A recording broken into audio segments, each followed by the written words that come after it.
In light of the government's decision to divert resources, human and financial capital, from the DEA to expand ICE, and the recent enactment of HALT, to combat the war on fentanyl, I thought it would be important to underline the issues plaguing the country today in its war on drugs.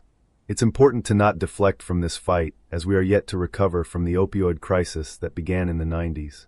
This trade has dragged people to the depths of despair, destroying families and communities in its wake, while bringing the rise of great wealth to many, sharpening their teeth in the streets in an effort to reign supreme in our capitalist realities. As I began to do my research on what it means to be a drug dealer, I, like many, walked into the subject with a bias. The singular assumption that those who choose this life are evil, depraved, ruthless, and vile, who would choose a life riddled with risk, apathetically participating in the destruction of troubled souls looking to escape their mind. Themselves? What I discovered rattled my soul. The drug trade is a dichotomy of realities. PR, race, and capitalism juxtaposed with a public health crisis can inform the outcome in respects to help and punishment based on where you place in the paradigm. The same drugs sold on the streets today were, and in some cases, continue to be sold by reputable drug companies. Heroin, cocaine, and meth were ingredients and products that made the legacies of many of our Fortune 500 companies. The entire drug trade is a machination by which those who are savvy and enterprising live the American dream, coasting off the broken backs and spirits of wayfaring souls looking for salvation. The demands of capitalism cannot be ignored when you consider that our current crisis is a century in the making. So who or what is a drug dealer? The answer may surprise you. The 19th century saw its first appearance of the drug trade. Though many of these drugs were used medicinally and spiritually for centuries, drugs like marijuana, opium, coca, and psychedelics were deemed legal or illegal throughout the centuries, not based on scientific evidence, but rather who was associated with the drugs. From larcenage to elixirs, opium and cocaine were used for a whole host of ailments by doctors and pharmacists. Immigrants, blacks, Asians, and Latinos working the earth, docks, and other professions saw an opportunity when it became clear that these elixirs were highly addictive and profitable. As Chinese immigrants became a threat to the economy in the West, the first opium laws appeared in the 1870s. Anti-cocaine laws targeted black men in the South in the 1900s, and anti-marijuana laws targeted Mexican Americans in the Southwest in the early 1900s. The effects and stigma of these laws have lingered to this day, disproportionately targeting communities of color, while drug and food companies profited greatly from the use of these same drugs. While drug and food companies saw record profits, they used the long arm of the law to pull the ladder up, blocking similar advancements for others and feeding the need for cheap labor in the prison industrial complex by producing addicts. The heroin epidemic rose from well-intentioned response to pain management and has now turned into a full-blown crisis. Heroin addiction has had several upsprings where supply and demand were met, leaving chaos in its wake. But the first opioid crisis happened during and after the Civil War. The Army issued 10 million opioid pills during the war. Soldiers returned home addicted, and with the advent of the hypodermic syringe, both doctors and patients overused. In the late 19th century, morphine and opium powders, like OxyContin, saw a new addict: upper-class and middle-class white women. 1895, the epidemic was at its peak, but with better hygiene and education, the epidemic subsided, for now. In the 1910s, the user changed. The face transitioned from middle-class white women and the sickly to the lower-class and street types.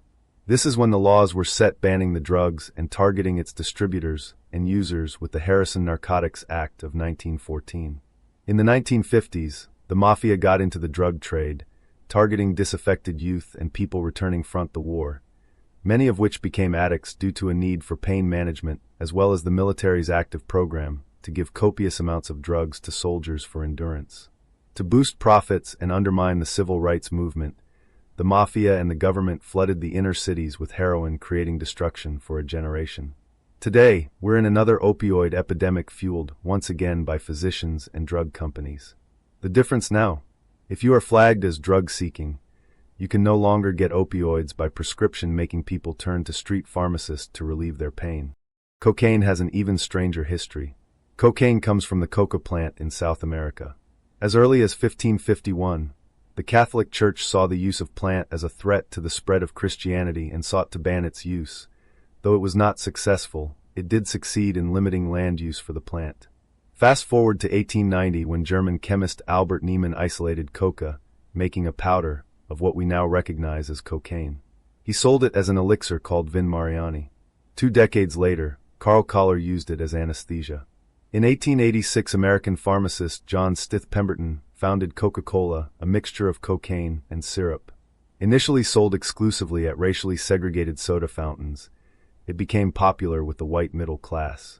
In 1899, it was sold in bottles and the lower class, and non-whites could enjoy Coke. The Harrison Act of 1914 used racial fearmongering spreading misinformation of the black Coke fiend to get it classified as a controlled substance. Incidentally, it was this same fearmongering that got Coke to remove cocaine from its beverage, not health concerns.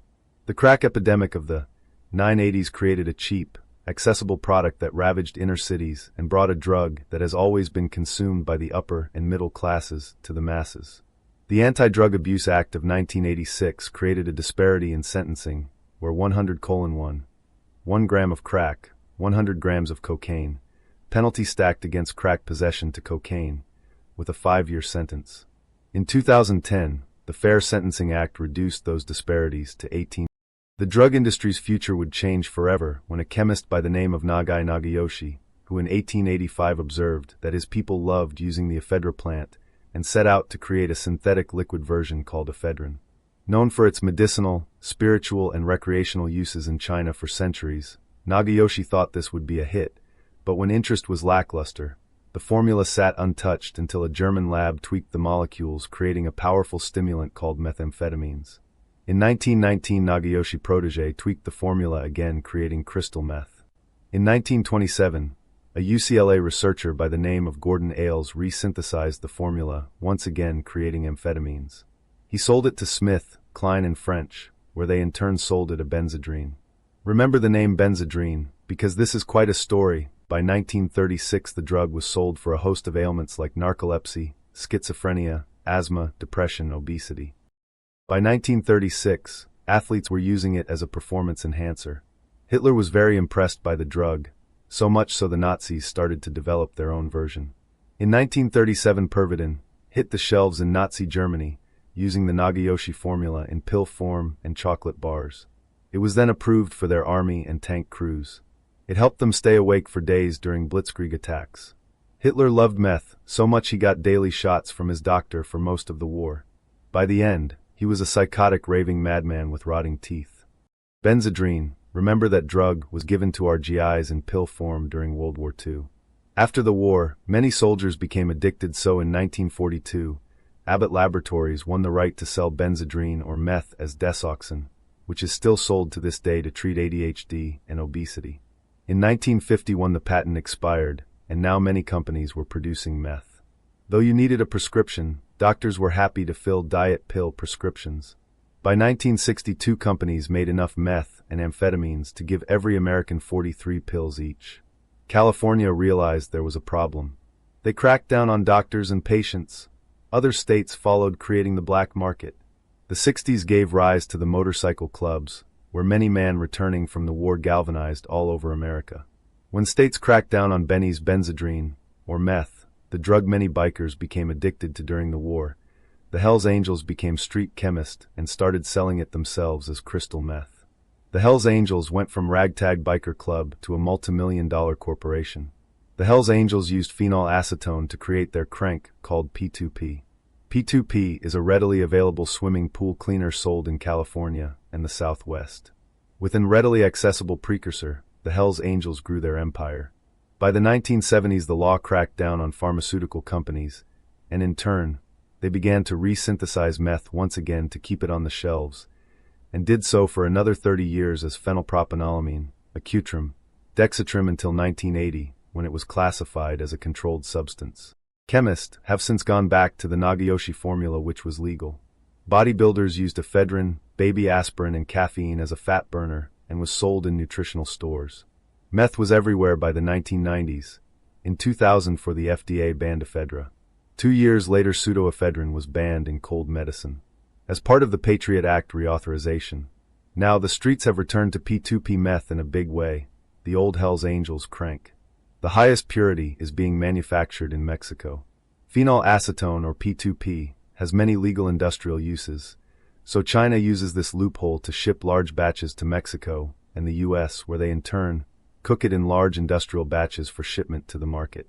Benzedrine is legally classified as a Schedule II drug, meaning it has benefits, but is dangerous and addictive. Other Schedule II drugs are fentanyl, oxycodone, morphine, and Benny's Benzedrine. Fentanyl is the drug of choice today. It is cut into every drug sold on the streets due to its highly addictive nature. Fentanyl is a synthetic opioid invented in a lab in 1959 by Dr. Paul Janssen as an intravenous surgical anesthetic. It is manufactured legally in the United States and is 50 to 100 times more potent than morphine. Pills are crushed, smoked in foil, or ingested orally. Because of its addictive qualities, it is the go-to drug for cartel chemists. 2 milligrams of fentanyl can kill you. The cartels ship copious amounts of pills through the border, knowing only 5% will be scanned by high-energy scanners. Sold on streets, clubs, and social media, 64,000 Americans have been killed by fentanyl in 20. Drug gangs have 2 structural types: a vertical structure like a pyramid, or a horizontal structure like a subsidiary or franchises of a larger corporation. In the pyramid structure, the drug lord or boss is at the top and the foot soldiers are at the bottom. The foot soldiers are the eyes and ears of the organization. Drug gangs keep books, as well as an iron fist on how product and profits are accrued and distributed. Larger drug gangs work under the horizontal structure, operating as subsidiary-based companies with semi-autonomous components, like Walmart or McDonald's. Each franchise pays tributes for the exclusive rights to a territory. The central gang controls the wholesale market and distribution network. In both structures, instructions are communicated orally or implied directives distributed down through personal contact. Because their roles are limited, information is limited, which aids in evading police. Drug gang vertical structure. Drug lord. The position of the drug lord is the highest in any drug gang or drug cartel around the world. Also known as capos in Spanish, the drug lord is responsible for not just leading the gang, but also supervising it. The drug lord must appoint subordinates, appointing territorial leaders, forming alliances, and also planning high-profile operations and executions. Lieutenants. This is the second highest position in a drug gang, and the person at this post is responsible for administering and supervising the hitman and the various falcons who are within the area or territory. The lieutenants take orders directly from the drug lord and can carry out some of the low-profile executions on their own without the permission of the leader. Hitmen form an important and essential part of any drug gang. These individuals work under the lieutenants and are those who are armed to carry out field activities. They carry out assassinations, thefts, kidnappings, extortions, and executing protection rackets. The hitmen also have to do the main task of defending the turf or plaza from rival groups, police, and military. Falcons, also known as halcones in Spanish. The falcons may lie at the lowest position in the pile, but are very important to the gang. They can be considered as the ears and eyes of the gang, and are mainly responsible for reporting and supervising the activities of the rivals, police, military, and other people. Others besides these core members of the drug gang, there are some other people who are involved in the operations, but from outside. These include drug producers, drug suppliers, money launderers, and financiers. The gang also includes arms suppliers who work in a completely different circle. Since 1979, the DEA created their list of the top 10 drug traffickers in the U.S. Only one African American was on that list: Reginald Doc Davis and Dwayne Davis. The Davis family, known as the H-Kings of Detroit. The Davises grew up in an affluent suburb in Detroit during the 70s. Their father was an interior and exterior decorator with his own contracting company. An uncle involved in the drug trade introduced him to the world. Doc was impressed by the lavish lifestyle, but his uncle wanted him to be a lawyer. Doc was accepted to university in pre-law, but left college and entered the drug game in the 80s. He grew exponentially because he shifted his focus from bling and girls to economic expansion. The Young Boys Incorporated (YBI) were young men whose family were hard-working middle-class people who, despite their best efforts, fell behind. The brothers started selling drugs to stop the house from being foreclosed upon. They started the horizontal structure, franchising out and branding their products. They're the basis of the film New Jack City. The Chambers brothers, 80s to 90s, were skilled cotton farmers who, due to racism in the farming industry in respects to career advancement, started selling marijuana. Once crack entered the scene in the 80s, they became multimillionaires. The Errol Flynns, known as the dandies of the game in the 80s, flaunts a famous member, Judge Greg Mathis. The lawyer-turned-TV judge talks openly about his past, mentoring the youth about the pitfalls of bad choices. These 4 examples of Detroit traders show that there is no one type of dealer. Some are drawn to danger, while others were forced into fight or flight due to economic violence. Others do it in response to employment discrimination. Trafficking runs a sentence up to life, but many are willing to take the risk for the fast cash. Smart traffickers don't want to know what they're trafficking. They're generally unassuming, obey all traffic laws, and kept a low profile. Trafficking in Detroit can occur from various means, but the popular route is over the Ambassador Bridge to and from Canada. Detroit is the only major city in America that borders with Canada. The bridge is so massive, it's difficult to find the needles in the haystack, which is why it's a favorite for traffickers. Other trafficking routes include state-to-state, international shipping, where drug trades do handoffs with point people abroad. Many traders have customs agents on the payroll, police officers, as well as professionals who travel abroad who are above reproach. Technology plays a big role in trafficking drugs and money laundering. You can go on the internet right now to sites that promote themselves as chemical manufacturers to buy the precursors to produce drugs. They're well designed and have pretty pictures. Often disguised under the title Hot Products, you simply need to Google the CAST number for a chemical used in the production of a drug, copy the CAST number, go to the site, and voila. The company will ship the raw materials for synthetic drug production through the mail. Not the dark web, just the internet. Vice News contacted one seller in China via WhatsApp. The seller wasn't covert about their operations and even guaranteed redelivery if the parcel is seized by customs. Cryptocurrency is a very important tool in moving large amounts of cash between traders. Cartels use it to move cash between subsidiaries. Others use it to conceal assets. Encrypted apps have also been used between members of organizations to communicate directives. Social media has become a powerful tool in moving product, namely party drugs like MDMA, ecstasy, GHB, and ketamine. Today, in addition to the traditional drugs on the market today, heroin, cocaine, marijuana, and mushrooms, new synthetic drugs have arrived on the scene and have dominated the market. Fentanyl, benzodope, tessilam, and tranq are just a few names that are highly sought after by traders and addicts. Because of their cost-effectiveness as well as addictive nature, many traders put profits over lives, using these drugs to cut the purity of traditional drugs as well as being turned into drugs. Ethical traders and middlemen control the substances by maintaining rigorous standards, testing the purity with a mech test or cooking it themselves, adding things like monk fruit to the mixture in lieu of tessilam, a very powerful and deadly benzodope widely used by traders as a cutting agent to maintain their customer base. Street chemists color the drugs blue of purple to make sure they're not confused with cocaine. Ethical dealers and traders don't see the sense in killing off their customers. This is not the norm. Profits over everything is the law of the streets.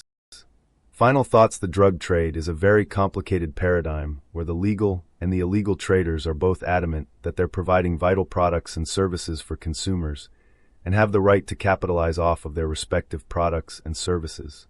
One might say they differ greatly in the good their products provide to a community, but it's difficult to argue the clear profit-driven motives of both legal and illegal drug industries. It is no surprise we have drug traders. The addiction problem in the United States has been a century in the making. People are going to get their needs met one way or another. Some feel, why not profit?